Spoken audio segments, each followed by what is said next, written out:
Ada orang yang sebenarnya rajin, niatnya baik, hatinya tulus, tapi cepat capek, cepat drop energinya, dan cepat kehilangan tenaga untuk hidup.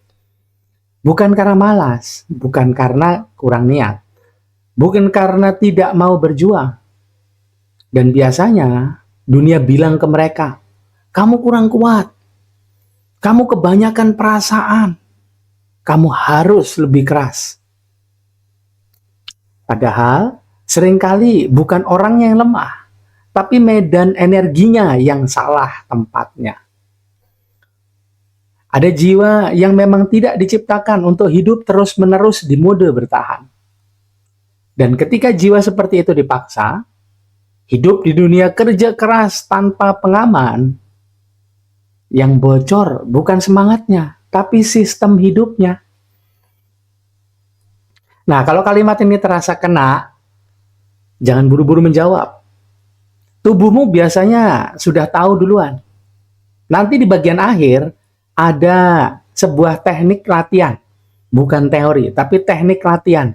Untuk membuat tubuhmu yang sensitif itu bisa dilatih dan diamankan. Halo Sobat Energi Suara Jiwa, aku Coach Erlangga. Di beberapa episode terakhir, kita bicara tentang tubuh yang bocor energi. Tentang bisnis sebagai perpanjangan saraf, tentang kenapa spiritualitas sering mentok di tubuh. Nah, di episode kali ini kita masuk ke kelompok yang sering nggak ada yang bela. Orang-orang yang sensitif.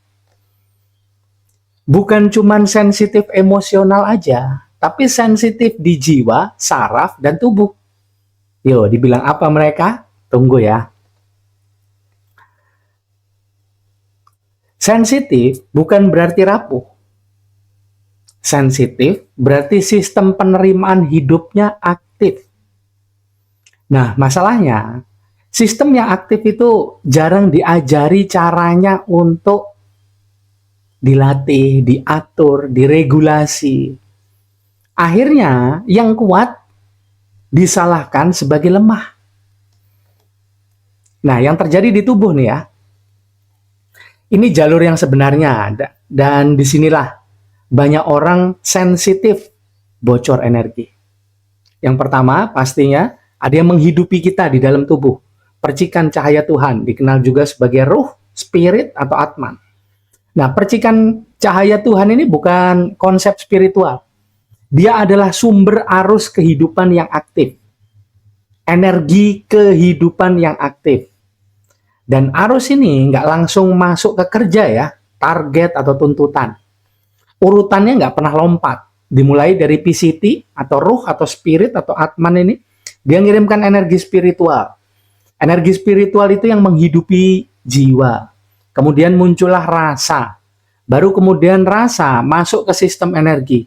Dari sistem energi masuk ke saraf-saraf. Baru organ tubuh. Baru kemudian pikiran. Akhirnya mewujudkan tindakan. Baru dia mewujud sebagai dunia kerja. Nah, pada jiwa sensitif, jalur ini terbuka lebih awal dan lebih halus. Nah, di matrik jiwa mereka biasanya terlihat lapisan rasa terbuka lebih dulu. Sensor tubuh hidup sebelum logika mengeras. Dan jiwa cepat menangkap arah, suasana, dan perubahan energi. Itulah sebabnya banyak jiwa sensitif cepat ngeh dengan kondisi energis kita, cepat merasa, cepat tahu ada yang nggak beres. Masalahnya muncul bukan karena kepekaan itu ya sob, tapi karena kepekaan dipaksa hidup di medan yang tidak dirancang untuknya. Yang capek itu hidupmu atau medan tempat hidupmu dijalani kalau menurutmu? Apakah dirimu sensitif? Kalau menurutmu nih ya, yang capek itu hidupmu atau medan tempat hidupmu dijalani? Nah, apa yang terjadi di level saraf? Kenapa jiwa sensitif cepat drop? Jiwa sensitif itu menyerap sebelum memilih. Yang diserap itu bukan cuma kerjaan. Harapannya sih nyerap rezeki ya sob. Tapi itu ternyata nanti Yang pertama kali terjadi adalah jiwa sensitif menyerap sebelum memilih. Yang diserap itu bukan cuma kerja, tapi emosi ruangan, tekanan dari atasan, konflik yang nggak diucapkan, ekspektasi yang menggantung, dan energi orang lain yang belum selesai dengan dirinya sendiri. Nah, kalau sistem sarafnya hidup terus di target yang kasar, tempo cepat tanpa jeda, dan budaya harus kuat, tuntutan tanpa kejelasan, maka yang terjadi bukan kelelahan biasa, tapi overload tanpa recovery. Nah, ini penting. Bukan tidak tahan banting, bukan manja, bukan berdrama, tapi sensor hidup terlalu terbuka tanpa perlindungan. Nah, kalau menurutmu nih, capekmu itu karena habis tenaga atau karena habis nahan? Nah, yang terjadi di level organ tubuh nih, dan cakra, sering dengar kan cakra, di mana lelah itu disimpan. Nah, ini yang terbaca jelas di matrik jiwa, jiwa yang sensitif. Pada pembacaan matrik jiwa, pola yang sering muncul pada jiwa sensitif adalah satu, dada atau jantung. Dia menyerap emosi orang lain. Empati aktif tanpa filter. Kemudian di solar plexus, perut. Dia menahan tuntutan. Terus kemudian merasa aku harus bisa, walaupun tubuh sudah penuh. Kemudian di tenggorokan, dia menahan suara sendiri. Kemudian tahu yang dirasa, tapi nggak aman mengungkapkan. Nah, di level saraf-vagal, perut, jarang benar-benar pulang ke aman, jarang merasakan keamanan, jarang dibawa pulang pada keamanan. Terus hidup di antara peduli dan berjaga. Kalau didengarkan betul, itu tubuhnya kayak ngomong kayak gini nih. Walaupun tanpa kata-kata ya, dari energinya, dari saraf, dari vibrasinya, ini yang diucapkan oleh tubuhnya tanpa kata. Aku terlalu banyak menerima, tapi nggak pernah diajari menutup. Dan disitulah kelelahan kronis, sakit tanpa sebab jelas, ingin menjauh dari dunia, atau merasa salah hidup. Nah, coba lihat di harimu nih sob. Bagian tubuh mana yang paling cepat kerasa habis? Coba tuliskan di kolom komentar, nanti aku bacain satu-satu. Bagian tubuh mana yang paling cepat habis? Itu ada ceritanya loh, yang mengungkapkan tentang apa yang terjadi di dalam. Coba rasakan, tuliskan di kolom komentar. Ini klasifikasi dari jiwa sensitif. Klasifikasi dari jiwa sensitif. Ini biasanya terbaca saat matrik jiwa terbuka. Dalam praktek untuk aku melihat matrik jiwa, akan terlihat jiwa sensitif nggak sama semua. Beberapa pola yang sering terbaca adalah ada yang disebut sebagai empat jiwa. Biasanya contohnya adalah jantung dan rasa sangat aktif. Kuat di empati, tapi lemah di batas. Ada juga empat di saraf. Sistem saraf cepat membaca ancaman. Kemudian cepat capek, lelah, walaupun nggak banyak bergerak. Terus ada juga yang sering disebut sebagai indigo. Pola-pola dari indigo. Indigo pattern gitu ya istilahnya. Yang muncul adalah intuisi dan kesadarannya cepat matang. Tapi tubuh belum siap hidup di dunia yang keras. Terus ada juga yang sensor tubuhnya sensitif, tinggi. Sensor tubuhnya tuh tinggi. Peka terhadap suara, cahaya, suasana. Akhirnya dia jadi gampang overstimulasi, karena terlalu aktif sensornya. Nah, yang membedakan bukan labelnya, tapi di mana sensor dominan aktif, di mana kebocoran terjadi, dan lapisan jiwa mana yang belum punya penyangga. Dan itu nggak bisa ditebak dari luar, hanya bisa dibaca dari dalam. Kalau kepekaanmu saat ini, sob, kepekaanmu bukan masalah, tapi sebenarnya potensi besar yang belum diberi wadah. Nah, kalau menurutmu, coba amati dirimu. Kira-kira bagian dirimu yang mana yang selama ini belum pernah benar-benar dibaca?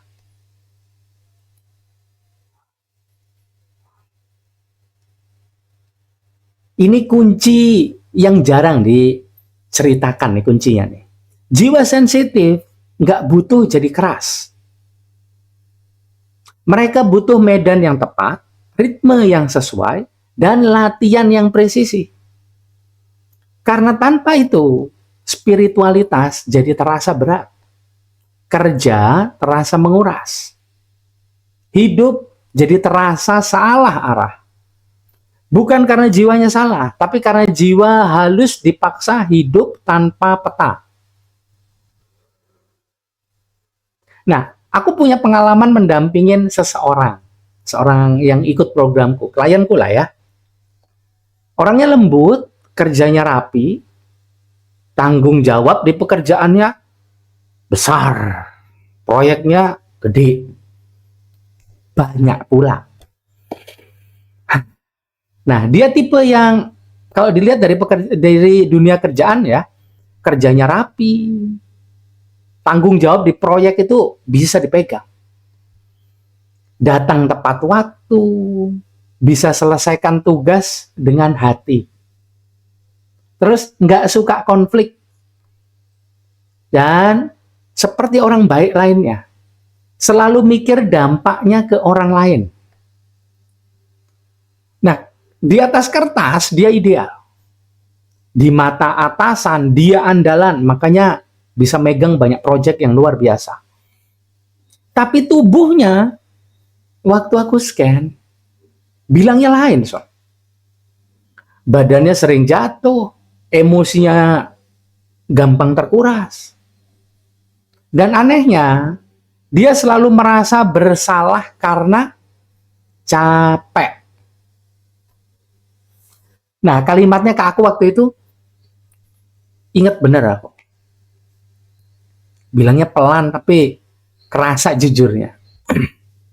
Coach, aku nggak malas. Tapi kenapa rasanya hidup ini terlalu berat ya buat aku?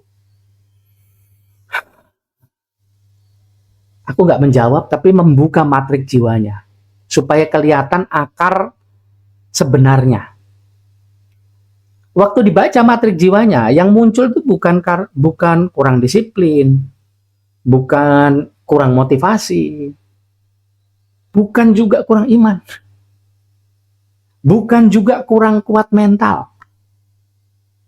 Nah, yang terbaca justru pola yang sangat spesifik kalau menurutku. Klasifikasi yang dominan dia adalah empat di jiwa ditambah empat di saraf. Ini kombinasi yang paling sering kelelahan. Nah, secara teknis yang kerja di tubuhnya nih, kalau dirimu merasakan, aku kasih tahu, teknis kalau terlihat di bagian tubuh. Pusat dada sangat terbuka, cakra anahata, sensornya ini, menyerap emosi lingkungan dan beban orang lain. Kemudian sistem saraf cepat aktif, dan tubuh bisa membaca tekanan kecil sebagai ancaman. Terus nggak ada filter otomatis. Semua masuk, nggak pernah ditutup. Terus kemudian nggak ada izin biologis untuk istirahat. Walaupun diam, tubuhnya tetap siaga. Nah, akhirnya gini nih. Dia bukan capek karena kerja.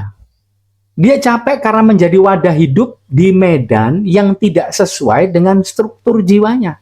Dan ini tidak diajarkan dari awal. Kalaupun sekarang belajar, banyak yang dicekokin dengan teori-teori. Bukan cara latihannya. Dicekokin dengan nasihat, teori-teori, filsafat, spiritual lah. Katanya dia light worker untuk menerangi dunia, tapi lupa lampu dinyalakan di sini. Katanya harus bermanfaat, tapi lupa menyapa dirinya sendiri.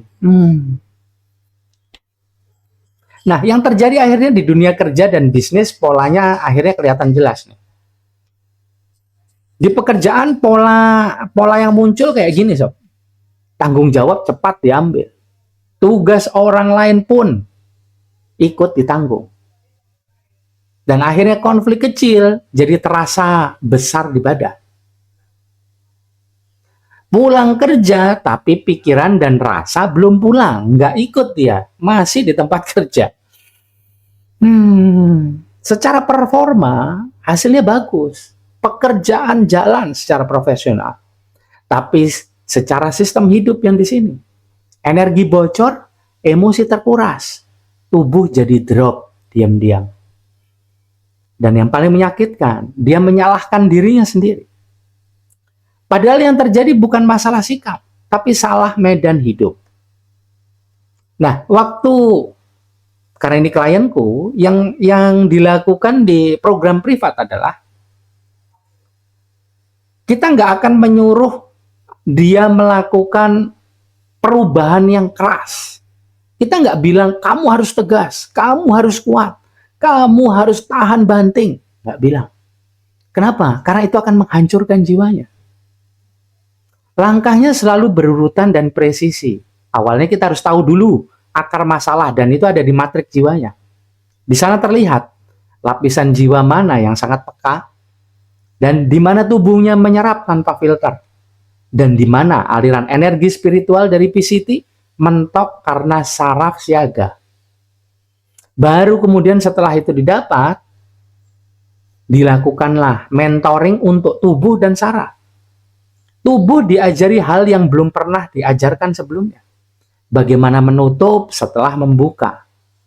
Bagaimana memilih apa yang masuk dan apa yang tidak.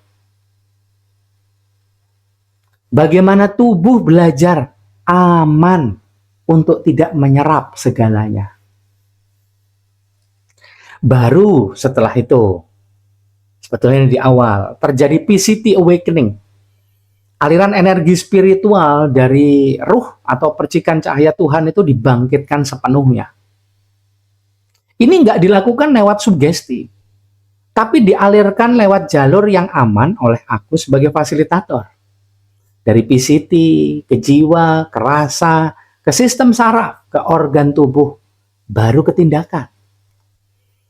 Bukan dicekoin dengan teori, dituliskan di papan, di tab, di kertas, enggak, tapi dirasakan. Tubuhnya dilatih merasa aman saat nggak berjaga. Dan itu yang akhirnya mengubah segalanya. Perubahannya nggak dramatis gitu, enggak ya. Justru terasa sederhana dan aku sebut sebagai dewasa. Nah, yang mulai terjadi adalah energi nggak lagi habis waktu siang, tengah hari lah. Emosi lebih stabil tanpa ditahan. Kemudian bisa bekerja rapi tanpa menyerap beban. Pulang kerja, ya benar-benar pulang. Nggak ketinggalan di sana nih, pikiran sama sarafnya. Rasanya juga melanglang buana. Satu proyek ke proyek lain. Ke satu teman, ke teman kerja yang lain.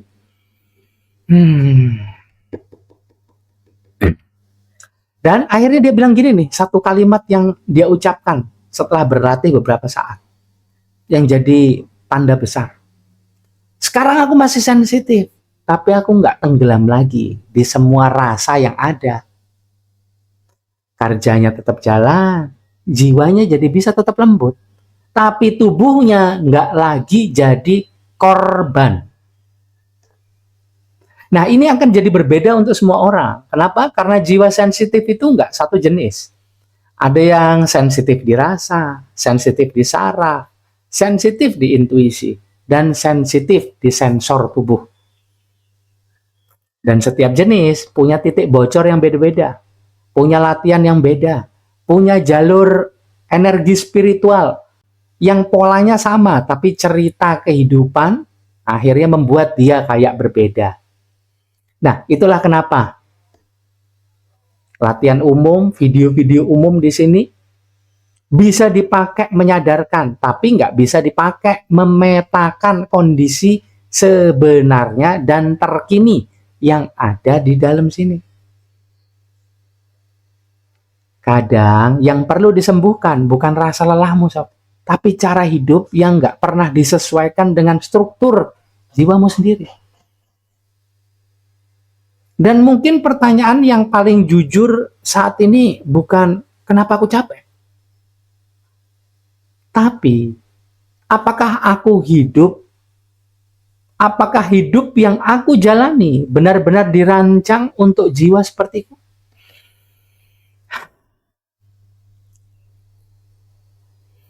Aku sering berada di fase itu, sob. Berada di banyak ruang, mendengar banyak cerita, membaca banyak medan energi, masuk ke prosesnya orang lain, terapi lah, coaching lah, baca matrik jiwa, dan PCT awakening. Dan di satu titik aku sadar sesuatu yang lucu tapi jujur ya. Setiap selesai mendampingin orang, bukan setelah kerja fisik berat ya, tapi setelah hadir penuh. Aku pulang, duduk diam, dan badanku ini rasanya kayak laptop gaming performa tinggi. Laptop gaming performa tinggi. Bisa untuk mainkan game grafis tinggi. Prosesornya high-end, RAM-nya gede, VGA card-nya gede juga. Semua sistem high-end. Tapi lupa colok chargernya.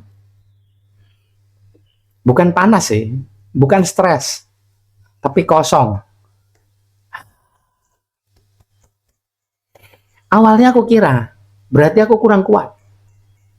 Atau aku harus lebih kebal. Atau aku perlu naik level lagi. Ternyata bukan itu. Yang terjadi justru sebaliknya.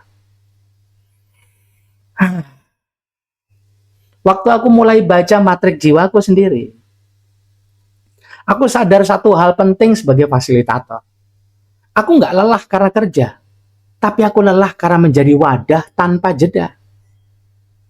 Dalam satu hari itu aku bisa baca matrik jiwa beberapa orang, pelan-pelan, itu kan nggak langsung jadi, pelan-pelan. Biar nggak bosan, bukan satu dulu, beberapa. Masuk ke medan emosi dan tubuh dari klien. Menyelaraskan energi spiritual dari PCT di ruang terapi. Dan hadir penuh di sesi coaching. Dan semua itu bukan sekedar dengar cerita. Itu kerja sensor dan saraf serta rasa. Tubuhku ini menangkap perubahan nafas, getaran di dada, tegangan di rahang, dan gelombang emosi. Ada juga arus energi spiritual dari PCT yang naik turun. Dan kalau aku nggak menutup kembali dengan sadar, tubuhku jadi nyerap tanpa pernah diajari cara untuk pulang. Nah, di sini nih, aku jadi benar-benar paham karena pengalaman ini. Sensitif, it's okay. Sensitif itu nggak masalah. Peka itu bukan kelemahan, sob. Masalahnya adalah sensitif yang nggak diberi struktur dan dilatih. Aku jadi sadar, jiwaku memang dirancang untuk membaca. Aku yang jiwa ini punya kapasitas untuk membaca. Sarafku memang cepat nangkep. Nah, kesadaranku memang terbuka dan mudah lift up. Tapi tubuh biologis ini bukan mesin tanpa batas. Maaf ya badan. Nah, dan inilah titik bijak dan dewasa yang mengubah caraku hidup dan kerja. Sensitivitas bukan untuk bertahan di semua medan. Sensitivitas perlu ruang yang tepat dan ritme yang tepat, serta cara menutup yang benar, bukan random. Nah, sejak aku berhenti maksa diri harus kuat, satu hari itu banyak sesi. Waktu itu masih live TikTok tuh. Dan mulai menghormati tubuh sebagai alat utama. Banyak hal yang akhirnya berubah tanpa drama. Energiku nggak lagi bocor setelah sesi. Tubuh bisa pulang bareng-bareng kesadaran. Kepekaan tetap hidup, bahkan lebih detail pekanya. Tapi nggak nguras energi. Nah, energi PCT bisa mengalir tanpa mentok di dada sendiri. Aku nggak jadi kurang hadir, justru lebih jernih dan presisi. Nah, disitulah aku paham. Dan inilah yang sering nggak diajarkan pada orang-orang yang peka, healer lah, coach, fasilitator, entrepreneur yang sadar sepenuhnya. Bukan cuma sadar di logika, tapi sadar di jiwa dan sadar di spirit atau ruh.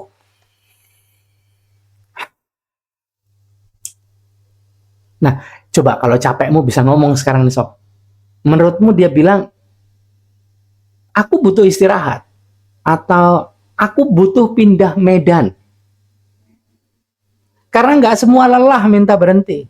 Sebagian lelah cuman minta hidup yang lebih sesuai dengan struktur jiwanya. Coba tulis saja di kolom komentar. Capekmu itu minta istirahat atau sebenarnya minta hidup yang lebih pas?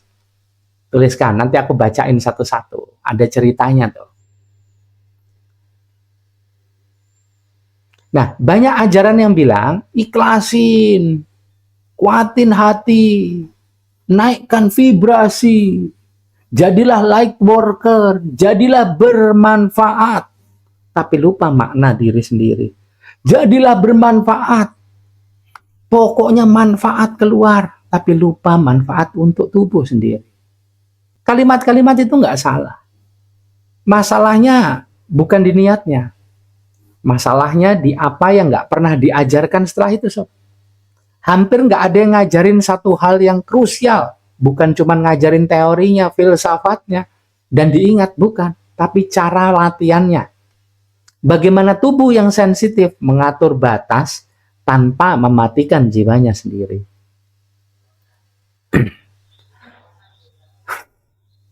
Saat jiwa sensitif hanya diberi teori, yang terjadi justru paradok. Misalnya di empat jiwa. Dia diajarin, terimalah, pahami, maafkan. Nah, di dunia kerja dan relasi bisnis yang terjadi dia jadi tempat curhat untuk semua orang di kantor. Dia menampung emosi dari tim, dari klien, dari partner. Dia sulit bilang cukup atau tidak. Nah, tanpa latihan, tanpa praktek batas tubuh, hasilnya adalah empati berubah jadi kelelahan emosional. Kepedulian berubah jadi rasa bersalah yang kronis. Dan dia bekerja keras, tapi pulangnya kosong. Akhirnya dia jadi berpikir gini nih, mungkin aku kurang ikhlas ya. Padahal yang kurang bukan ikhlas, tapi batas biologis. Ada juga yang di empat saraf. Dia diajarin, tenang aja, semua aman. Akhirnya di kantor, di dunia kerjanya, dunia profesional yang terjadi, dia peka terhadap tekanan dari atasan. Cepat tegang saat target naik. Dan rapat terasa seperti rapat atau meeting, itu rasanya jadi ancaman, bukan diskusi. Nah, tanpa latihan regulasi saraf, saraf tetap hidup di mode siaga. Tubuh itu jadi nyerap stres tanpa sadar. Pikiran tetap sibuk walaupun pekerjaan selesai. Akhirnya muncul itu kebingungan gini, Sob. aku udah paham, tapi kenapa tubuhku nggak pernah benar-benar rileks dan tenang? Karena pemahaman nggak pernah masuk ke saraf, berhenti cuma di sini. Di sininya enggak. Terus ada juga di yang sering disebut indigo. Pola-pola indigo, ada banyak jenis indigo ya. Sensor yang aktif juga banyak. Para indigo ini diajarin, kamu punya misi besar, kamu membawa perubahan bagi semesta. Wis, semesta loh sob. Bukan cuma keluarga, semesta. Nah, di dunia kerja atau bisnis, dampaknya jadi kayak gini biasanya. Cepat jenuh dengan sistem yang kaku. Frustrasi dengan budaya kerja yang harsh, kasar. Terus suka merasa salah tempat, hampir di mana aja. Nah, tanpa pendampingan untuk tubuhnya, kalau tubuhnya tuh nggak diajari, jiwa jadi melesat dengan cepat. Tapi tubuh ketinggalan jauh. Dunia jadi terasa terlalu berat, terlalu padat, dan terlalu keras. Akhirnya dia nyimpulin gini, dunia ini salah. Padahal yang belum siap, bukan jiwanya, tapi struktur hidupnya. Nah, yang terjadi di dalam tubuh, waktu teori itu berhenti di kepala ya, buat yang sensitif nih. Tanpa praktek yang turun ke tubuh, para jiwa sensitif akhirnya jadi ngalamin rahangnya, terus menahan, bukan siap bahagia, tapi siap konflik. Gue banget. Dadanya terus nyerap terlalu banyak emosi dan tanggung jawab. Perutnya kenceng karena kehilangan rasa aman, takut, akhirnya takut megang lebih besar. Bukan takut gagal, takut sukses, takut bisnis pekerjaan yang skalanya lebih besar. Padahal doanya selalu kesuksesan. Akhirnya terus saraf vagal yang di perut nggak pernah pulang ke mode istirahat. Nah, akhirnya di dunia kerjaannya dia jadi cepat capek walaupun nggak ngapa-ngapain. Akhirnya juga jadi sulit menikmati hasil kerja. Akhirnya jadi mudah drop setelah interaksi sosial. Performa bisa naik, tapi energi turun. Tubuhnya bekerja keras menahan semua yang masuk tanpa pernah diajari cara untuk menutup, menyaring, dan memilih. Nah, di titik inilah spiritualitas yang seharusnya menyembuhkan justru berubah menjadi beban walaupun halus. Beban halus, teori tanpa praktek. Dan bahaya yang paling luar biasa, merusak, yang jarang disadari di dunia profesional. Jiwa sensitif yang hanya diberi teori akan mengira kepekaannya adalah masalah. Maka yang terjadi pelan-pelan adalah dia mematikan rasa supaya profesional. Akhirnya dia menjauh dari relasi supaya nggak terkuras. Akhirnya juga jadi mudah menyalahkan diri karena terlalu perasa, sensitif. Padahal yang bermasalah itu bukan sensitivitasnya. Yang bermasalah adalah nggak adanya praktek untuk tubuh. Nah, praktek, latihan itu wajib loh, Sob. Untuk jiwa sensitif di dunia kerja dan bisnis, sehari-hari juga, karena tubuh sensitif nggak membaca makna. Tubuh sensitif itu yang dibaca adalah intensitas, tekanan, keamanan, ritme. Nah, di dunia kerja, deadline akhirnya jadi sinyal bahaya. Konflik halus sama dengan ancaman. Dan tuntutan tanpa batas akan membuat overload. Dan tanpa latihan, iman cuman wacana. Spiritual malah jadi beban. Sensitif berubah jadi luka yang nggak dipahami. Dengan latihan yang tepat, akhirnya empati jadi kekuatan kepemimpinan, leadership. Dan intuisi jadi kompas untuk membuat keputusan, decision making. Dan sensitivitas jadi keunggulan kerja dan bisnis. bukan menjauh, tapi tahu caranya dan ambil manfaatnya. Dan nggak semua orang perlu lebih kuat. Sebagian orang justru perlu lebih terstruktur secara tubuh dan saraf. Dan jiwa sensitif nggak dilahirkan untuk dipaksa keras, tapi untuk dibekali wadah yang tepat, supaya bisa hidup, bekerja, dan berkontribusi tanpa harus hancur di dalamnya. Sensitif itu anugerah ya sob. Kalau tubuhnya tahu cara hidup di dunia nyata tanpa harus terluka.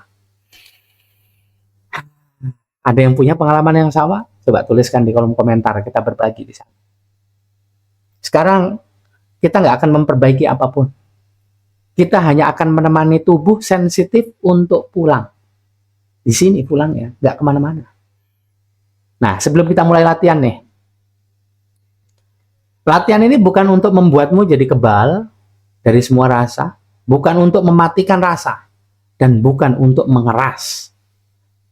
Latihan ini satu hal. Membantu tubuh sensitif tahu kapan harus menerima dan kapan boleh menutup. Karena jiwa sensitif nggak lemah. Dia hanya terlalu lama terbuka tanpa pintu. Yuk, sekarang kita coba. Tanpa mengubah posisi apapun, tetap begitu posisinya.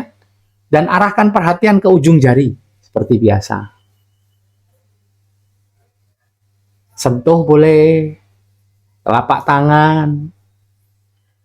Lihatlah, rasakan. Pucat, merah, ada sensasi halus, hangat, dingin, berdenyut, atau kosong. Ujung jari kita adalah sensor terluar dari sistem saraf. Dia adalah bagian pertama yang menyentuh dunia. Dan adalah indikator apakah tubuh sedang aman ataukah siaga. Nah, sekarang geser perhatiannya ke dada. Nafas. Dan ruang di sekitar tubuhmu. Perhatikan satu hal jujur. Apakah tubuhmu terasa terbuka lebar atau terbuka tapi lelah? Apakah tubuhmu sedang menerima hidup atau sedang menahan beban terlalu banyak? Tuliskan di kolom komentar, kita berbagi. Saling menguatkan juga di situ. Sapa semua bagian, pundak, leher, paha. Kemudian bawa telapak tangan kiri ke dada, telapak tangan kanan di perut. Dan ini bukan simbol ya. Dada adalah pusat rasa dan empati. Dan perut adalah pusat batas dan identitas. Banyak jiwa sensitif yang kuat di dada, tapi kehilangan perutnya. Itu artinya kehilangan batas. Nah, latihan ini bantu kita untuk menyatukan keduanya. Rasakan dulu. Mari kita mulai bernafas. Tarik nafas lewat hidung 4 hitungan, perutnya dikembangkan. Lepaskan lewat mulut, perutnya dikempeskan. Waktu menghembuskan, nggak perlu membayangkan apapun yang rumit-rumit. Tarik nafas lewat hidung, 4 hitungan. Hembuskan perlahan lewat mulut. Panjang, lebih panjang daripada nariknya tadi. Bayangin setiap hembusan, sensor tubuh ngecil ke ukuran yang aman. Bukan menutup rapat, bukan mematikan rasa, hanya kembali ke ukuran tubuh kita sendiri. Nafas panjangmu itu akan memberi pesan ke saraf. Aku nggak perlu menyerap semuanya. Tarik nafas lewat hidung, 4 hitungan aja. Lepaskan 6, panjang, perut dikempeskan. Habiskan nafas, ucapkan, aku boleh merasakan dan aku boleh memilih. Tarik nafas kembali. Lepaskan. Nggak usah diulang lagi tadi kata-katanya, nggak usah dianalisa. Biarkan kalimat itu tadi turun ke tubuh, bukan diproses di kepala. Nah, kalau kalimat itu tadi terasa berat, bikin dada jadi kenceng, atau bikin kamu ingin benerin sesuatu, itu nggak salah. Itu titik sensor yang sedang bilang. Sekarang cek kembali. Telapak tangan kiri yang di dada, telapak tangan kanan yang di perut. Cek. Bagaimana rasanya? Gerakkan sedikit ujung-ujung jari. Cek dadanya. Nafas. Perut. Nggak perlu lebih baik, nggak perlu tenang sempurna. Cukup sadari. Berbeda atau sama. Kalau ada perubahan kecil, itu saraf yang mulai belajar nggak harus terbuka terus.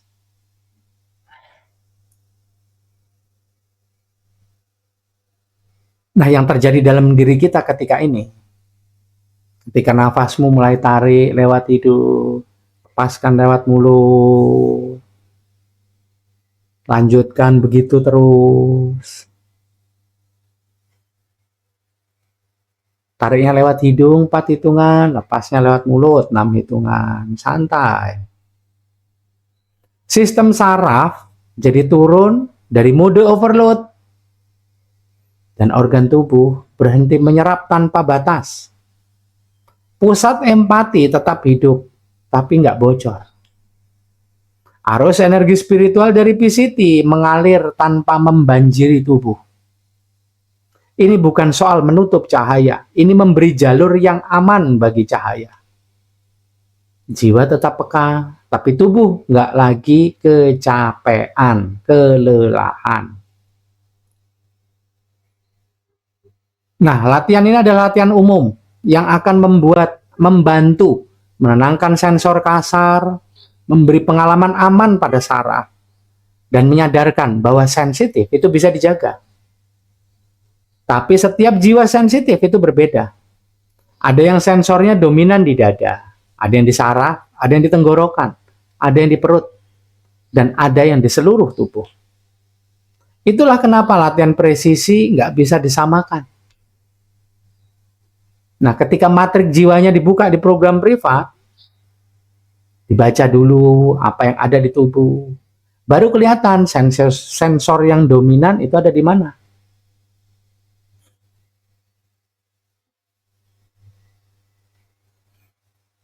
Baru latihannya diarahkan ke pintu yang tepat. Bukan supaya kamu berubah jadi orang lain, tapi supaya kepekaanmu nggak lagi melukain dirimu sendiri. Sekarang cek dirimu. Setelah latihan singkat ini, apakah tubuhmu terasa lebih tenang? Lebih utuh? Whole? Atau justru baru sadar? Capek banget ternyata aku selama ini. Tulis saja di kolom komentar. Kadang kesadaran kecil lebih jujur daripada usaha keras yang dilakukan tubuh yang belum dijaga. Nah, di episode berikutnya, kalau habis latihan begini nih, santai. Nah, di episode berikutnya, Sob, kita akan bahas kenapa orang yang peka sering salah memilih lingkungannya. Episode berikutnya ya. Bukan kamu yang salah. Medannya yang tidak ramah. Sadari dulu, percaya kemudian. Biarkan percikan cahaya Tuhan terangi jalan jiwamu. Terima kasih sudah nonton. Kembali lagi di episode selanjutnya. Live long and prosper. Love you.